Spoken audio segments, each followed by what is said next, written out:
అనసూయ ఈ పేరుకి పెద్దగా పరిచయం అక్కర్లేని పేరు. ప్రతి ఇంటా నోటా వినిపించే పేరు. ఈ మధ్య కాలంలో అనసూయ జబర్దస్త్ షోకి బ్రేక్ ఇచ్చి ప్రస్తుతం సినిమాలోకి అడుగుపెట్టింది. సినిమాలో మంచి ఆఫర్స్ రావడంతో ఈ భామ అటువైపు తన అందాలని ఆరబోస్తూ తన లక్కుని చూసుకుంటుంది. అనసూయ క్షణం సినిమాలో నటించి మంచి మార్కులు కొట్టేసింది. తరువాత రంగస్థలం సినిమాలో రంగమత్తగా నటించి పెద్ద పెద్ద డైరెక్టర్స్ దృష్టిలో పడింది.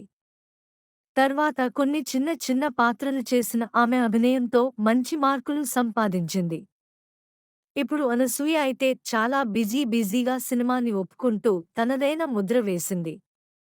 ఇప్పుడు 'రాజాకర్స్' సినిమాలో ఒక ముఖ్య పాత్ర పోషించింది ఈ భామ. నటించిన ప్రతి సినిమాలో తన అందం అభినయంతో జనాలకి తృప్తిపరుస్తుంది.